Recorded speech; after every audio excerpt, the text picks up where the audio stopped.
Aujourd'hui, nous allons vous raconter l'histoire d'un violoniste perdu dans une mélodie obsédante qui libère des forces anciennes et malveillantes. C'est un témoignage de Antoine Day.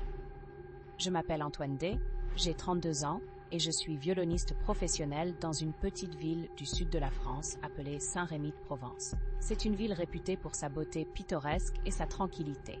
Laissez-moi vous raconter ce qui m'est arrivé au mois de novembre, lorsque les nuits s'étendaient longuement et que le vent soufflait à travers les ruelles historiques qui faisaient écho à des légendes oubliées. Tout a commencé un soir, alors que je préparais un concert pour le lendemain. Je venais de m'installer dans mon appartement, un vieux bâtiment avec des murs en pierre, situé à proximité d'une église médiévale. Ce soir-là, je suis tombée dans un sommeil profond. Dans mes rêves, une mélodie obsédante résonnait, une sorte d'air désolant à la fois doux et tragique. Je pouvais l'entendre si distinctement, comme si un autre violoniste jouait juste à mes côtés. Quand je me suis réveillée, la mélodie était toujours dans mon esprit, m'enveloppant comme une brume sombre. J'ai saisi mon violon et j'ai essayé de reproduire l'air, mais ma main tremblait légèrement, comme si quelque chose me freinait. Les jours qui ont suivi, chaque nuit, la mélodie revenait, toujours plus insistante. J'ai commencé à jouer des notes que j'avais jamais apprises, des passages que je n'avais jamais composés. La musique semblait couler de moi, mais ce n'était pas ma création. À chaque note jouée, l'atmosphère se chargeait d'une tension presque palpable. Je pouvais sentir le temps se figer autour de moi. Les choses ont pris un tournant lorsque j'ai commencé à remarquer des phénomènes inexplicables dans ma maison. Un soir, alors que je jouais, j'ai vu une silhouette dans le coin de ma chambre, juste au-delà de la lumière tamisée. Elle s'est estompée aussi rapidement qu'elle était apparue. Mon cœur battait la chamade. Je pensais que c'était l'effet de ma fatigue, mais la peur s'était logée en moi. La mélodie continuait de me hanter. Alors que je devrais me concentrer sur mes répétitions, la musique enviroppait mes pensées, et je commençais à passer des heures à essayer de comprendre ses origines. Une nuit, alors que je feuilletais des partitions anciennes que j'avais trouvées dans le grenier de mes grands-parents, j'ai découvert une ancienne mélodie manuscrite. En regardant autour de moi, soudain j'ai eu l'impression de sont allongés, les murs ont semblé vibrer au rythme de la musique, et une froideur indescriptible a envahi la pièce. À partir de ce moment-là, tout est devenu chaotique. Mes amis ont commencé à s'inquiéter de mon état, me voyant m'éloigner peu à peu de la réalité.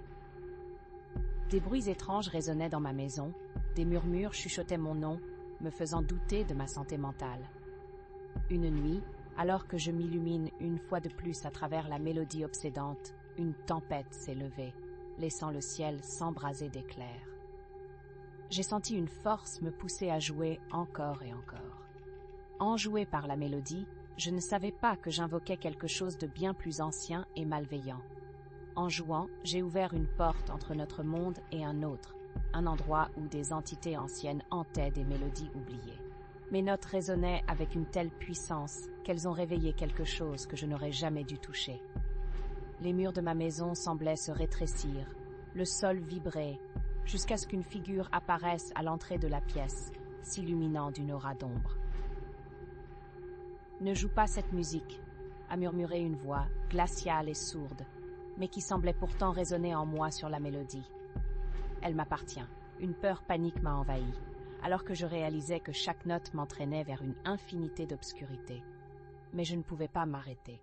Mes mains dansaient sur les cordes de façon autonome, comme si l'entité prenait possession de moi. La musique a pris une tournure chaotique, les murs ont commencé à se fissurer et le sol a vibré de plus en plus rapidement. Je me suis mis à jouer d'une frénésie incontrôlable. Soudain, un cri déchira l'air. Un souffle glacial s'est abattu. Tout s'est soudainement arrêté. À ce moment-là, je n'ai eu d'autre choix que d'affronter cette entité qui se tenait devant moi, la porte entre nos mondes à ses pieds. Je me suis concentrée et j'ai joué une mélodie différente, une antithèse à celle qui avait ouvert cette brèche. Je l'ai appelée la mélodie de l'aube, un chant d'espoir altéré à la tension qui pesait sur mes épaules. L'entité a commencé à reculer, se contorsionnant dans une danse étrange de rage face à ma détermination. La lumière s'est intensifiée autour de moi. J'ai continué de jouer, chaque note pensant chasser l'entité, jusqu'à ce que finalement un éclat lumineux vienne se heurter à la mélodie obsédante que j'avais commencée. L'entité a hurlé et a disparu dans un éclat, laissant place à un silence apaisant. J'étais épuisée, mais tonnée par la libération que j'avais éprouvée. Mon appartement était devenu une fois encore un havre de paix. Les murs transpirant la malédiction des ombres s'étaient évanouis. La mélodie obsédante est enfin chassée. J'avais fermé la porte sur ce royaume que je n'aurais jamais dû explorer. Mais cela m'avait laissé un sentiment d'inquiétude. J'avais échappé à quelque chose, mais à quel prix? Les ombres avaient peut-être disparu, mais la mélodie de minuit restait à jamais gravée dans mon cœur. Ce soir-là, j'ai compris que certaines musiques n'ont pas leur place ici. Je termine cette histoire en vous conseillant de vous méfier de la mélodie des profondeurs et de toujours garder une oreille attentive aux échos de la nuit. Car il y a des mélodies que l'on ne devrait jamais essayer de jouer.